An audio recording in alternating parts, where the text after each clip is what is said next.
이제 그 제 이야기인데요. 지난 시간에 이어가지고 또 전함 이야기를 해볼까 합니다. 지난 시간에는 영국에서 1906년에 HMS 드레드노트. HMS가 무슨 뜻인지 아세요? Her Majesty's 쉽. 맞습니다. 예. 그러니까 그냥 영어에서 그냥 배 이름이 엘리자베스일 경우에 예를 들어. 근데 배를 그냥 우리나라는 뭐 세종대왕 함 이렇게 부르잖아요. 근데 영어에는 무슨 함 이런 게 없더라고요. 그런 표현이 없어가지고 앞에 뭐 미국 같은 경우는 USS 이런 걸 붙이고요. 그러니까 뭐 유나이티드 스테이츠 쉽 이렇게 붙이고 뭐 나라마다 뭐 다 있어요. 뭐 그러더라고요. 근데 영국은 HMS라고 하는데 지금은 허 매제스티스 쉽이고 이 당시 HMS 드레드노트는 히스 매제스티스 쉽입니다. 예, 그러니까 이 그 영국 배란 뜻이죠. 영국 해군의 배란 뜻입니다. 그래도 뜻을 알면 쉽네요. 그렇습니다. 쉽습니다. 네. 드레드노트라는 배가 나오면서 이 드레드노트의 특징은 올 빅건이란 말씀을 드리면서 끝냈던 것 같아요. 그러니까 이거 포병 나오신 분들이 저는 포병을 안 나오고 엑셀 병으로 복무했습니다만 포병 여러분이 말하는 그 효력사라고 하는 거 있잖아요. 그러니까 대포를 이렇게 깔아놓고 모든 대포가 같은 각도에 같은 재원으로 대포를 발사하면 이 한 지역에 대포가 우르르 쏟아질 거 아니에요? 그러니까 그런 식으로 포를 써가지고 맞추는 걸로 했다. 그걸 이제 협차라고 하고 뭐 이런 이야기를 들었습니다. 그리고 여기에 딱 하나만 더해서 전함을 이해하는데 딱 하나 더 중요한 개념이 대응방어 개념입니다. 뭐냐면 예를 들어 우리나라에서 만든 배가 대포 구경이 15인치예요. 15인치면 몇 밀리죠? 네, 뭐 그렇습니다. 15인치예요. 그러면은 사실 15인치 대포는 어느 나라에서 만들던 간에 기술 수준이 비슷하다고 전제하면 위력이 비슷할 거란 말이에요. 그런데 15인치 대포를 가진 전함은 15인치 대포에 대한 대응 방어를 갖추고 있어요. 그러니까 15인치 대포에 맞아도 방어가 가능하게 만든다는 거예요. 내가 가진 대포에는 방어가 되도록 만듭니다. 당연히 15인치 대응 방어가 된 배가 14인치 대포를 맞는다고 피해가 안 나는 건 아닙니다. 당연히 피해가 크고요. 데미지를 입는데 그런데 이제 가라앉거나 뭐 완전히 뭐 항해가 불능이 된다거나 이런 일은 없다는 거죠. 최소한 얻어맞더라도 배는 계속 떠서 우리나라까지 돌아갈 수 있다. 뭐 전투에 지더라도 가라앉진 않는다라는 게 이제 대응 방어의 개념입니다. 그런데 이 반대로 예를 들어 15인치 대포를 가진 전함이 14인치 대포를 가진 전함한테 막 얻어맞았어요. 못 이겼어. 한 대도 못 때렸어. 그러면 가라앉진 않고 자기 나라로 돌아갈 수 있는 거잖아요. 근데 이게 반대로 됐다고 생각해보면 예를 들어 14인치 대포를 가진 전함이 15인치 대포를 가진 전함한테 얻어맞았다고 생각해보세요. 이 14인치 대포를 가진 전함은 14인치 대포에 대한 대응 방어까지만 되는 거예요. 15인치 대포에 맞으면 이 전함이라는 게 장갑이 너무 두꺼운데 장갑이 두꺼우면 물에 떠있기가 힘들잖아요. 당연히. 무거워지니까. 그러니까 그 집중 방어 구역이라는 걸 만듭니다. 뭐 탄약고나 맞으면 배가 가라앉는 뭐 지점 이런 곳을 집중 방어 구역을 만드는데 14인치 대응 방어를 한 배가 15인치 대포에 맞으면 이 집중 방어 구역의 안전을 보장할 수 없는 거예요. 그러니까 대응 방어를 하려면 그러니까 대포의 성능이 다 비슷하다고 치고 그러면은 같은 대포 성능에 대응하기 위한 그 철제 장갑의 강철 장갑의 두께도 비슷할 거 아니에요? 이 무게도 비슷합니다. 그리고 이 무게를 물에 띄우기 위한 배의 크기도 뻔해요, 사실. 여기에 뭐 한 20노트 내야 되니까 기관이 들어가고 하니까. 그러니까 대포가 더 커졌다는 얘기는 정말 그 배가 더 커졌다는 얘기하고 똑같은 얘기가 돼요. 여기에 대한 대응 장갑이 들어가야 되고 또 이 배가 커진 걸 같은 속도로 밀어야 되니까 큰 기관이 들어가야 되고 하니까 이걸 거의 수학 공식처럼 배가 대포의 위력이 커지면 그만큼 배가 커집니다. 그렇기 때문에 전함 세계에서 크기가 더 크다는 얘기는 우리 전함보다 저 전함이 더 크다. 그러면 도망가야 되는 거예요. 싸우면 안 됩니다. 그러니까 크면 끝나는 거예요, 그냥. 이 세상에서는 크기가 더 크면 그냥 끝입니다. 그냥 우리나라보다 작은 배만 가진 나라는 그 바다를 비워줘야 돼요. 그러니까 전략 무기가 됩니다, 전함이. 조금이라도 더 큰 배가 무조건 유리하고 그래서 각 나라들이 이제 전함의 크기에 집착을 해가지고 그 드레드노트 전함을 가지기 시작하는데요. 이런 전함이라는 게 역사에 어떤 의미를 주는 것인가? 뭐 여러 가지 이야기들이 있습니다만 그냥 대표적인 일화 하나만 가지고 오늘 이야기를 마칠까 합니다. 대표적인 일화 남미의 건함 경쟁 이야기를 해볼까 합니다. 엄밀하게 말해서 남미 나라들은 배를 만들진 않았기 때문에 건함이라기보다는 그냥 쇼핑. 예, 쇼핑 경쟁이라고 예. 봐야 되는데요. 이 남미의 역사를 보면 브라질은 포르투갈 식민지였고 그리고 몇몇 소규모 식민지를 제외한 남미 지역은 전부 스페인 식민지 아니었습니까? 그래서 그냥 우리가 보기에는 다 식민지, 뭐 스페인 식민지였다가 독립한 나라들로 보이지만 사실 굉장히 나름대로 치열한 역사를 가지고 있습니다. 뭐 예를 들어 브라질 같은 경우는 그 나폴레옹이 유럽을 장악하고 대륙봉쇄령을 내렸는데 그걸 어겼다가 스페인과 프랑스군의 연합 공격을 받습니다. 그래서 포르투갈 왕가는 당당히 브라질로 망명해요. 예. 네, 본국을 버리고 브라질로 갑니다. 그래서 브라질에서 이제 포르투갈이라는 나라, 그러니까 식민지 제국이었으니까요. 잘 경영을 하다가 이제 임금님께서는 포르투갈로 돌아가셨는데 그 호로 자식인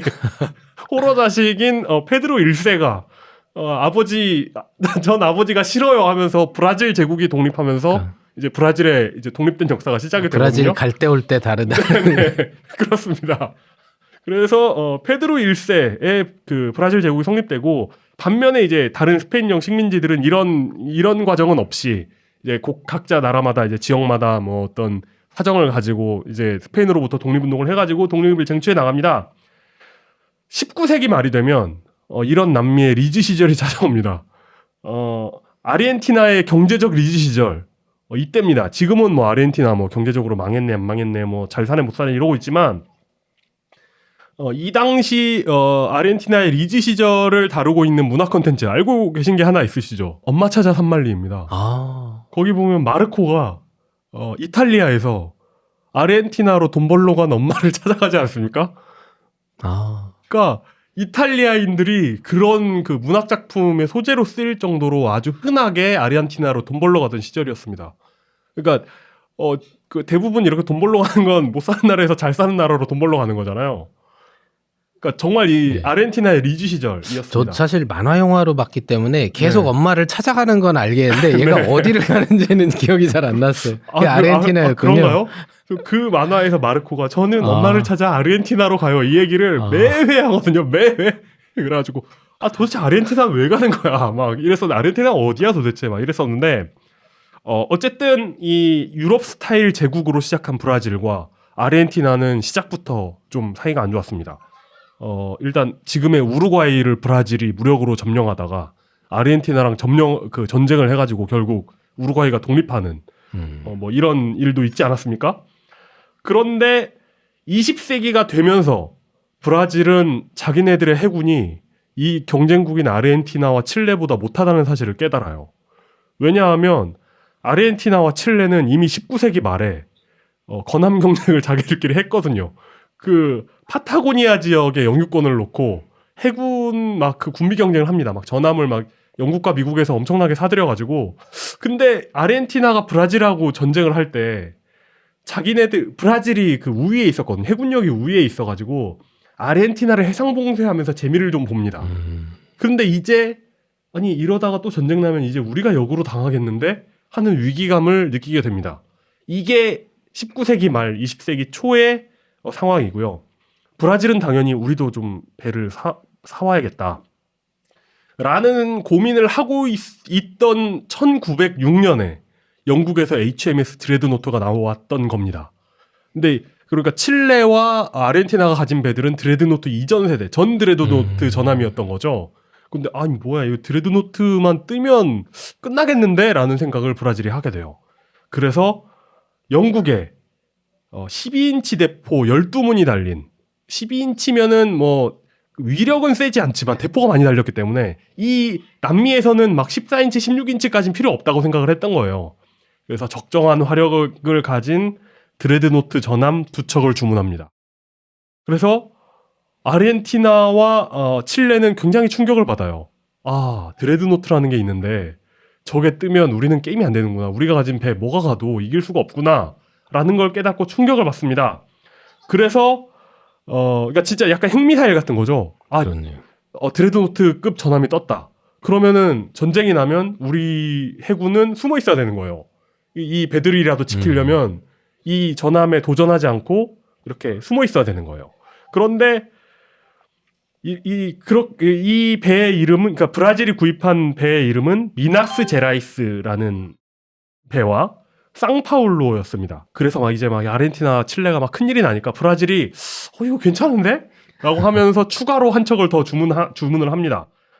12인치 대포가 14문이 달린 화력이 더 강화된 좀 더 혁신적인 어떤 신형 전함을 주문을 해요. 근데 생각해보시면 이게 주문을 한 게 뭐 1907년 뭐 이렇거든요. 근데 생각해보면 그 드레드노트, HMS 드레드노트가 나온 게 1906년입니다. 그러니까 새로운 이런 개념의 무기가 나왔던 초창기에는 막 눈부시게 발전을 하잖아요. 뭐 스마트폰도 요즘 뭐 작년에 나왔던 거랑 올해 나왔던 거랑 비슷한데 초창기에는 막 뭐 키보드도 달려 나오고 막 이러지 않습니까? 그러니까 이 몇 년 동안에 막 그 기술이 발전하기 때문에 이 작년에 주문한 거보다 올해 주문한 거랑 또 성능이 막 다른 거예요. 그래서 신형으로 하나를 새로 뽑기로 하고 영국 암스트롱사에 주문을 합니다. 이 배의 이름을 리우데자네이루, 도시의 이름을 딴 거죠. 대부분 이제 그러니까 리우데자네이루함을 주문을 합니다. 이렇게 되니까 아르헨티나, 칠레가 큰일 났다. 이거 어떡하나 하면은 뭐 어떡하겠습니까? 전함 사야지. 그래서 아르헨티나는 12인치 대포 12문이 달린 리바다비아급 전함 2척을 미국에 주문하고요. 그리고 칠레는 무려 14인치 주포가 달린 14인치 주포 10문이 달린 알미란테 라토레급 전함 2척을 주문을 합니다. 브라질이 미나스 제라이스를 이제 최초의 전함이죠. 브라질 최초의 전함을 보유한 게 1910년. 그리고 아르헨티나가 그러니까 보유했다는 건 이제 영국에서 배가 택배로 온 거죠. 와가지고 이제 그 문 앞에 놓고 갔습니다 해가지고 택배다 해가지고 배를 보유한 것이 1910년. 그리고 여기에 위기감을 느낀 아르헨티나가 리바다비아를 주문한 게 1910년입니다. 그러니까 얼마나 급박하게 돌아가는지 아시겠습니까? 그 HMS 드레드노트가 등장한 게 1906년인데 막 이렇게 전함을 막 주문하고 있는 거잖아요. 이땐 남미뿐만 아니라 전 세계가 이렇게 막 급박하게 돌아갔습니다. 기존의 해군 다 쓰레기다. 빨리 우리 지금 배 새로 만들어가지고 해군을 다시 만들어야 된다라고 하면서 전 세계가 이런 상황이었습니다. 근데 이야기가 이렇게 끝나느냐. 이렇게 그냥 아르헨티나, 브라질이 전함을 가지고 그냥 자기들끼리 싸우면서 이야기가 끝나느냐 하면 그건 아니고 생각해보면 사실 이 아르헨티나와 브라질이 그 경제적 리지 시절을 구가했던 건 농업과 목축업 아니겠습니까? 그렇죠. 그런데 그 자기네 국민들이 농사 짓고 소 키워가지고 뼈 빠지게 벌어서 번 돈으로 지금 이웃나라하고 전쟁하겠다고 지금 이런 전함을 이러고 있는 거 아니에요? 당연히 문제가 없을 리가 없습니다. 브라질 해군이 새롭게 전함을 운영하기 위해서 되게 전함은 막 한 2,000명 들어갑니다, 거기에. 그래서 수병을 이제 대거 뽑아야 될 거 아닙니까? 기존에 있던 배, 뭐 이제 그 배들, 뭐 수병들도 있겠지만 새로운 배가 들어왔으니까 여기 보충 자원들도 뽑고 하면은 배 한 척당 2,000명씩 뽑아야 되니까 얼마나 많이 뽑겠어요. 당연히 수병 양성을 위한 준비가 잘 되지 않았습니다. 그리고 설령 준비를 열심히 했다 하더라도 이때가 20세기 초니까 뭐 돼봐야 얼마나 잘 되겠습니까? 지금 뭐 조선시대 생각해보면 될 거 아니겠어요? 뭐 이게 딱히 뭐 이렇게 그 수병 양성이 잘 되지 않기 때문에 이 당시 브라질 해군은 장교는 대부분 백인이고 그리고 수병들은 대부분 흑인이었던 시대였습니다. 일단 뭐 수병들 자체가 뭐 캐리비안의 해적 보시면 대충 아나 이렇게 그 선원으로 잡아가잖아요. 그러니까 그런 식으로 잡아온 사람들이었던 거예요. 대부분 교육 수준도 낮고 자질도 낮은 수병들을 데리고 왔는데 여기에 더해서 장교들이 뭐 얼마나 엄청난 인격자겠습니까? 이 시대. 그리고 이 시대면은 브라질이 노예제가 폐지된 지 20년이 조금 넘었던 시기예요. 그러니까 약간 인권의식도 굉장히 낮았던 시기. 그러니까 어느 정도였냐면 그냥 배 위에서 공공연하게 장교들이 수병들을 채찍질하면서 이렇게 복무를 시키던 때였습니다. 그러니까 이게 말이 안 되잖아요.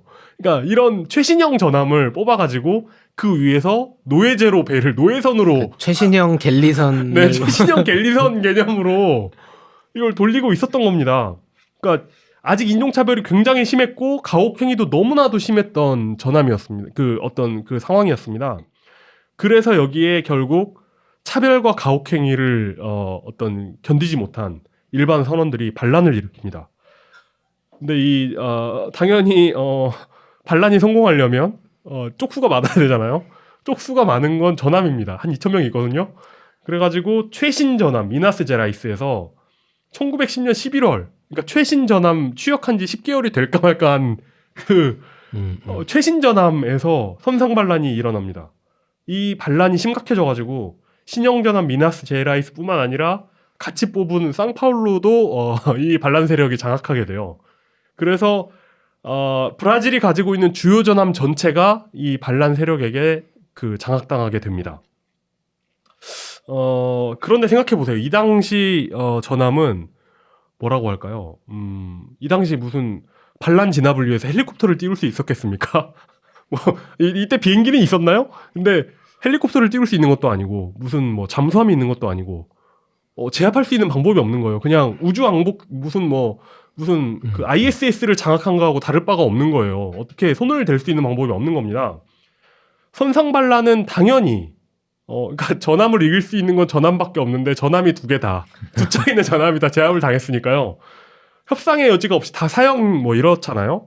그런데 그럴 수도 없이 그냥 손 놓고 볼 수밖에 없는 상황이었던 거예요. 어떻게 손을 댈 수 없는 상황이었던 거예요. 그래서 결국에 브라질 의회는 반란을 일으킨 수병들에 대한 사면과 그리고 채찍질을 비롯한 비인격적인 어떤 대우에 대해서 개선을 약속하면서 이 사태가 대충 마무리가 됩니다.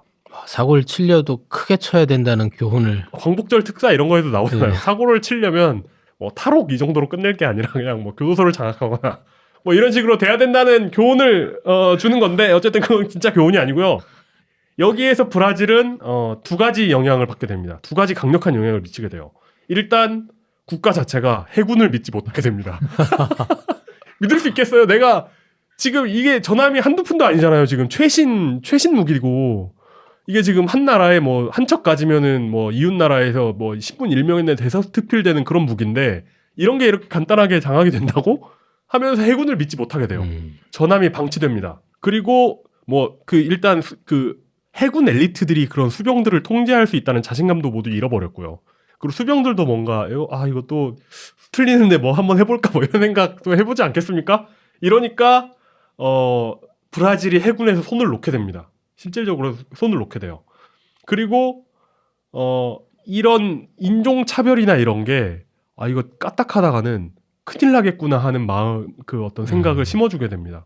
그러니까 브라질 자체가 지금도 뭐 브라질을 뭐 가보진 않았지만 인종 구성이나 이런 걸 보면 약간 흑인 계통의 인구가 다른 남미 나라에 비해서도 유독 많잖아요. 그러니까 이런 나라에서 살고 있으면서 인종차별을 하면 이렇게 되겠구나 이런 깨달음을 얻게 됩니다. 그래서 이게 어떤 인종 문제를 대하는 브라질 사람들의 태도에도 영향을 미치고 브라질이 남미 건함 경쟁에서 탈락하게 돼요.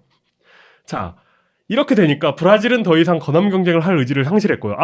칠레와 아르헨티나의 전함은 어떻게 됐느냐? 인수 받을 무렵에 1차 세계대전이 터지면서 택배가 안 오게 되는 거예요. 잠깐. 배달 알았어. 사고가. 알았어. 주문한 거 줄게. 전쟁만 끝내고 줄게. 이렇게 되는 거예요. 이렇게 되다가 배달 사고네요. 네, 배달 사고가 났다가 이제 전쟁 끝나고 진짜로 받고 뭐 이런 이야기가 있는데 찾아보시면 되고요. 자, 브라질은 어떻게 됐느냐? 브라질은 건함 경쟁을 할 의지를 상실했습니다. 근데 문제는 뭐냐?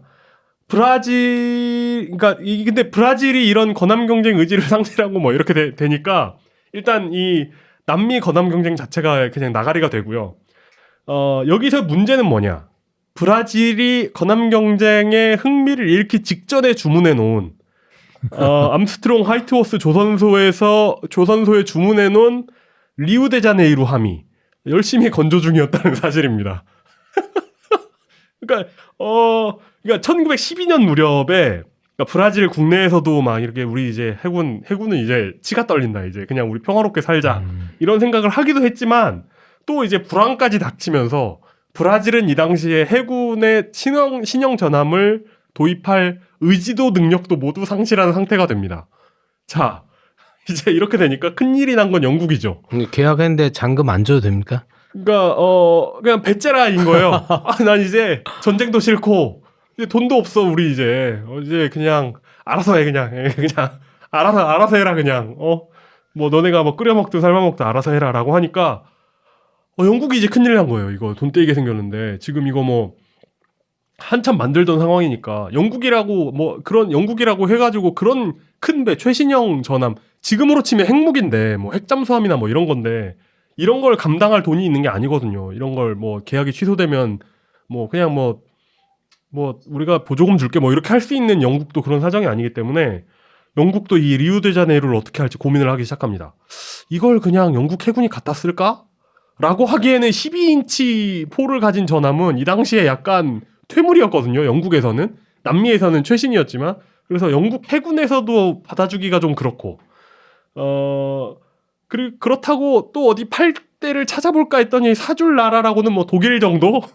근데 독일에 팔면 안 되잖아요. 언제 전쟁이 날지 모르는 상황인데. 그렇다고 이걸 그냥 포기하고 고철로 쓸까라고 하기에는 조선소가 망하게 생긴 그런 상황이었습니다.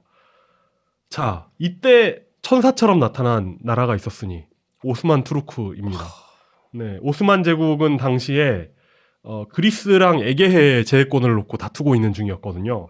그런데 이 12인치 정도면은 그리스 해군 정도는 충분히 해먹을 수 있다라는 생각을 가지고 있었어요.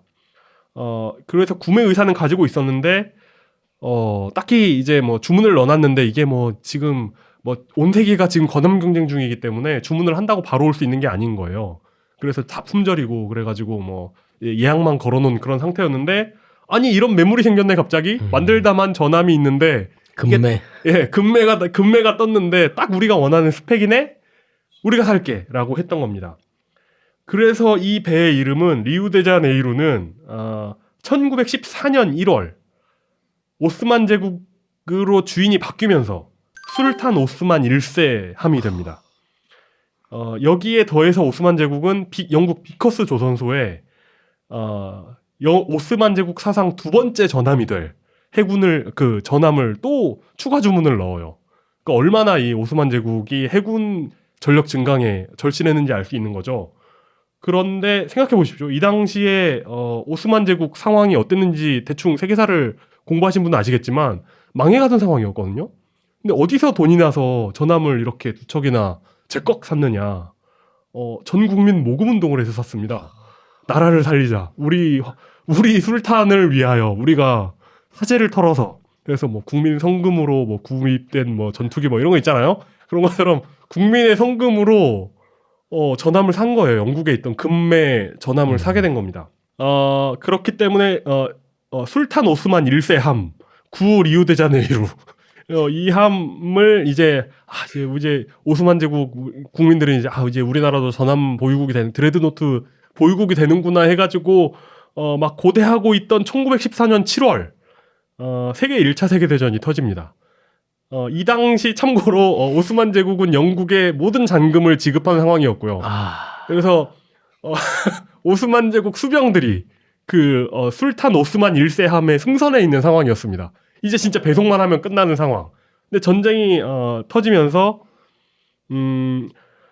영국의 해군상 윈스턴 처칠이 오스만 제국이 독일하고 손잡을지 어떻게 아냐.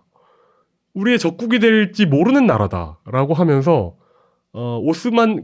술탄 오스만 1세 함에 승선해 있던 모든 오스만 제국 사람들을 쫓아내고 꿀꺽하게 됩니다. 잔금이 치러진 배를 꿀꺽하게 됩니다. 강탈하게 되죠. 그러면서 이 배 이름이 영국의 헨리 5세가 예전에 프랑스와 전쟁을 할 때 프랑스를 상대로 승리했던 아젠쿠르 그 지명을 따서 HMS 에진코트로 바꾸게 됩니다. 거의 중고나라 사기가 벌어지게 돼요. 중고나라 사기가 벌어지게 되는데 이렇게 되면 오스만 제국의 감정은 어떨까요? 일단 분노겠죠. 분노가 일어나고 그런데 이게 분노가 그냥 우리나라가 또 외국에 사기를 당했다는구먼 뭐 이게 아니라 내가 그 막 농사 짓고 장사해가지고 푼푼히 모은 돈을 막 성금으로 내가지고 이제 우리가 낸 성금이 전함이 돼서 이제 곧 이스탄불에 들어올 거야. 뭐 이러고 있었던 배가 지금 이렇게 된 거 아니에요. 그래서 오스만 제국은 영국의 잠재적 적국에서 그냥 적국이 됩니다. 그냥 어떤 국민 감정만으로 전쟁을 해 마땅한 그런 상태가 되는 거죠. 독일은 이 기회를 놓치지 않고 자국의 군함을 무상으로 막 공여해주고 막 그 군사 고문단 보내주고 해가지고 오스만 제국의 환심을 샀습니다. 뭐 역사에 만약이란 없는 거지만 뭐 이 밖에도 많은 사연들이 있었겠지만 만약에 처칠이 이 짓을 하지 않았다면 터키가 중립을 지킬 수도 있지 않 오스만 제국이 중립을 지킬 수도 있지 않았을까? 뭐 이런 생각을 하게는 됩니다. 뭐 어쨌든 참고로 그 이제 한때 리우데자네이루였다가 술탄 오스만 1세였다가 에진코트가 된 이 배는 1차 대전에 참전을 하죠. 영국 군함으로. 그러다가 뭐 딱히 별다른 활약 없이 이제 함생을 다하고 그냥 사라지게 되고요. 이 배는 그냥 이렇게 끝납니다. 반면에 이 배 때문에 일단 브라질은 건함 경쟁에서 탈락하게 되고요. 그러면 이제 브라질은 지금 이제 그 남미의 패권국이 되려는 생각을 많이 접은 것 같아요. 그 이후로. 그리고 영국은 오스만 제국의 적성국이 돼가지고 처절한 전투를 벌입니다. 대표적으로 갈리폴리 전투가 있죠. 이때 갈리폴리 전투에 상륙하던 영국군과 프랑스군 연합군이 오스만 제국에 엄청난 희생을 당하게 됩니다. 이 당시에 영국의 일부였던 그 호주, 뉴질랜드 군인들이 1만 명 뭐 이렇게 전사하게 되는 아주 큰 피해를 입었기 때문에 이때가 4월 25일이거든요. 4월 25일은 아직도 호주와 뉴질랜드에서 안작데이라고 이게 그 오스트레일리아, 뉴질랜드 아미코프스든가요? 뭐 해가지고 안작데이라고 해가지고 이 나라 현충일입니다. 이때 워낙에 많은 군인들이 죽어가지고 만여 명의 전사자 중에 그 유명한 헨리 모즐리가 전사하게 됩니다. 그 X선 연구를 통해서 노벨상 원자량을 연구해가지고 노벨상을 탄해 만회했던 이 분이 갈리폴리 전투에서 돌아가시게 돼요. 공병대로 참전했다가 돌아가시게 됩니다. 터키는 일단 갈리폴리에서는 승리했지만 1차 세계대전에서는 패배하게 되죠. 오스만 제국이 붕괴하게 되고 이때 뭐 터키 자체가 오스만 제국이 없어지고 뭐 터키 자체가 없어지네 만회할 때 갈리폴리 전투에서 혁혁한 무공을 세워가지고 국민 영웅이 됐던 무스타파 케말 아타투르크 대령이 네. 발음이 어렵네요. 네. 무스타파 케말 아타투르크 대령이 이제 외세의 군대를 모두 물리치고 국부 아타투르크가 되어가지고 터키 공화국을 세우게 됩니다. 별다른 이야기는 아닌 것 같고요. 그러니까 이 건함 경쟁 시대가 1차 세계대전을 거치면서 현대 여러 나라에 그러니까 어찌 보면 배 한 척이라고도 할 수 있고 이런 건함 경쟁이 어떤 현대의 국경선을 정한 현대의 어떤 그 정치적 판도를 여러 나라에서 정한 이야기가 있습니다. 이 이야기는 굉장히 유명한 이야기고 심지어 문명 5였나요? 미나스 제라이스가 나옵니다. 그 어떤 그 글로벌 원더로 나오고요. 민족주의를 깨우치게 됩니다. 터키인들에게 민족주의를 깨우치게 된 터키와 브라질 사람들에게 민족주의를 깨우친 20세기를 대표하는 마블이죠. 굉장히 네 이런 이야기가 됩니다. 오늘 이야기는 여기까지고요. 다음 시간에는 전함시대 이야기를 더 할지 아니면 바로 전함이 몰락하게 될지 생각해 보겠습니다. 네. 전함 다음에는 그 전투기인가요? 그때 생각해 보겠습니다. 전투기 얘기하면 뭐 제가 전 거함 거포라길래 파동포까지 나오는 줄 알았습니다. 네 파동포. 그 게이트 박사님 뒤쪽에 네. 그 초록색 책이 보이는데 예, 제가 작년에 써서 홍보하다가 네. 최 팀장님한테 재미없다고 욕먹은 그 책이고요. 아니 재미없다고 한 적 없는데? 예, 그렇죠. 네. 그렇죠. 예, 어쨌든 아직도 팔고 있으니까요. 네. 갑자기 근데 왜 네. 집에 방에 앉아 있으니까 책 선전을 하게 되는지. 네, 그렇습니다. 네. 방구석 덕후들의 덕질자랑 삼태성즈 오늘 이야기는 아마 여기까지 하면 될 것 같습니다. 네, 오늘 이야기 여기까지 하고요. 저희는 다음 달에 더 재밌는 테크 이야기로 찾아뵙도록 하겠습니다. 걸 박사님, K2 박사님 수고 많으셨습니다. 다음 시간에 뵙겠습니다. 감사합니다. 예, 감사합니다.